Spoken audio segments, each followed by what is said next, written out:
ನಮಸ್ಕಾರ ದಾವಣಗೆರೆ. ಇಂದು ನಾನು ನಿಮ್ಮನ್ನು ಒಂದು ವಿಶೇಷ ಸ್ಥಳಕ್ಕೆ ಕರೆತಂದಿದ್ದೇನೆ. ಅದುವೇ ನಮಾಮಿ ಸೇವಾ ಟ್ರಸ್ಟ್.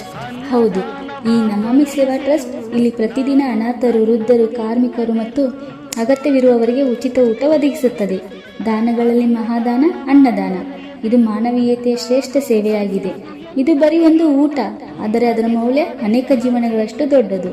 ಇಲ್ಲಿ ಹಸಿದವರಿಗೆ ಊಟ ಸಿಕ್ಕಾಗ ದೇವರು ನೆನಪಾಗುತ್ತಾರೆ. ಹಸಿದ ಕಣ್ಣುಗಳಲ್ಲಿ ಊಟ ಸಿಕ್ಕಾಗ ಕಾಣುವ ನಗು, ಅದಕ್ಕಿಂತ ದೊಡ್ಡ ಸಂತೋಷ ಮತ್ತೊಂದಿಲ್ಲ. ಒಂದು ತಟ್ಟೆ ಊಟ ಯಾರೋ ಒಬ್ಬರ ದಿನವನ್ನೇ ಬದಲಾಯಿಸಬಹುದು. ಒಂದು ಹೊತ್ತಿನ ಊಟ ಮನಸ್ಸು ಪೂರ್ತಿಯಾಗಿ ಹಾರೈಸುವವರು. ಹಸಿದವರಿಗೆ ಆಹಾರ ನೀಡುವುದು ಪುಣ್ಯದ ಕೆಲಸವಾಗಿದೆ. ಹಸಿದವರಿಗೆ ಅನ್ನ ನೀಡುವ ಈ ಪುಣ್ಯದ ಕಾರ್ಯದಲ್ಲಿ ನಮ್ಮೊಂದಿಗೆ ನೀವು ಸಹ ಕೈ ಜೋಡಿಸಬಹುದು. ಇಂತಹ ಪುಣ್ಯದ ಕಾರ್ಯಕ್ಕೆ ನಿಮ್ಮ ಬೆಂಬಲ ಸದಾ ಇರಲಿ. ಇಲ್ಲಿ ಸ್ವಚ್ಛತೆ, ಶ್ರದ್ಧೆ ಮತ್ತು ಸೇವಾ ಭಾವನೆಯೇ ಮುಖ್ಯ. ಪ್ರತಿಯೊಂದು ತಟ್ಟೆಯಲ್ಲೂ ಕೇವಲ ಅನ್ನವಲ್ಲ, ಮಾನವೀಯತೆ ಇದೆ. ಹಸಿವೆ ಇರುವವರಿಗೆ ಅನ್ನದಾನ ಅಗತ್ಯ. ನೀವು ಕೂಡ ಈ ಸೇವೆಯ ಭಾಗವಾಗಬಹುದು.